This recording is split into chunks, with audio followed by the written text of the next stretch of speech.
విజయవాడలోని పడమలంక ప్రాంతంలో విషాదకరణ ఘటన చోటు చేసుకుంది. ప్రత్యూషి అపార్ట్మెంట్లో అగ్ని ప్రమాదం జరిగింది. ఈ ఘటన స్థానికంగా తీవ్ర కలకలం రేపింది.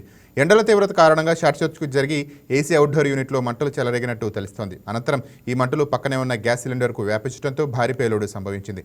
సమాచారం అందుకున్న అగ్నిమాపక అధికారులు, పోలీసులు సంఘటనా స్థలానికి చేరుకొని సహాయక చర్యలు చేపట్టారు. ఈ ఘటనపై పోలీసులు కేసు నమోదు చేసుకుని దర్యాప్తు చేస్తున్నారు.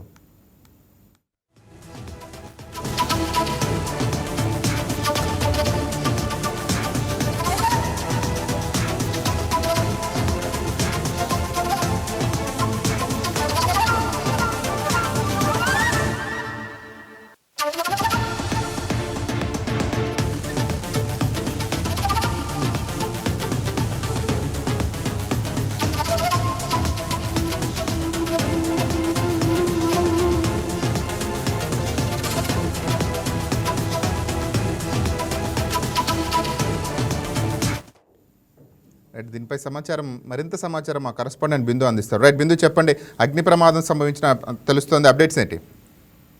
రైట్ రాజేంద్ర, విజయవాడ నగరంలో పటమటలంక ప్రాంతంలో ఉన్న ప్రత్యూష అపార్ట్మెంట్ లో జరిగిన అగ్ని ప్రమాదానికి సంబంధించి ఆ పేలుడు ఘటన తీవ్ర విషాదాన్ని మిగిల్చిందని చెప్పుకోవచ్చు. ఇంకా ఏదైతే ఎండల తీవ్రత కారణంగా షార్ట్ సర్క్యూట్ జరిగి సత్యానంద్ అనే నివాసంలోని ఏసీ అవుట్డోర్ యూనిట్ లో మంటలు చెలరేగడంతో అక్కడ ప్రాథమిక సమాచారం అందగానే వెంటనే పోలీసులు వెళ్లారు. ఆ ఏసీ పేలడంతో కూడా ఒక వ్యక్తి మరణించినట్టు కూడా తెలుస్తుంది. అయితే కొద్ది క్షణాల్లో మంటలు పక్కనే ఉన్న గ్యాస్ సిలిండర్ కి వ్యాప్తించడంతో భారీ శబ్దంతో సిలిండర్ పేలిపోయింది. ఈ పేలుడు దాటికి సంబంధించి బాల్కనీ గోడ పూర్తిగా ధ్వంసమై గోడ రాళ్లు పక్కనున్న అపార్ట్మెంట్ల పైన ఎగిరిపడ్డాయి. అయితే ఆ సమయంలోనే అక్కడే ఉన్న ఆ పలువురు నివాసితులు కూడా గాయపడగా శ్రీనివాసరావు అనే వ్యక్తి కూడా ఆ తలకి ఆ గోడ ఏవైతే గోడ ముక్కలు ఉన్నాయో ఆ గోడ రాయి కూడా వెళ్ళి ఆయన తలకి తగలడంతో తీవ్రంగా గాయపడి మృతి చెందినట్లు పోలీసులు ఆ ప్రాథమిక సమాచారం వెల్లడించారు రాజేంద్ర. అయితే ఒక్కసారి వినిపించిన భారీ పేలుడు శబ్దంతో పటమటలంక ప్రాంతం అంతా కూడా ఉలిక్కి పడగా స్థానికులు భయాందోళనకు గురయ్యారు. ఇంకా స్థానికులే కాకుండా అక్కడ చుట్టుతున్న అపార్ట్మెంట్లకు కూడా ఇది వ్యాప్తి చెందిందని కూడా చెప్పుకోవచ్చు. ఇంకా ఆ భయాందోళనకు గురయ్యి ఇళ్ల నుంచి బయటకు పరుగులు తీశారు. అయితే సమాచారం అందుకున్న వెంటనే కూడా పోలీసులు మరియు ఫైర్ సిబ్బంది కూడా అక్కడికి వెంటనే వెళ్లారు.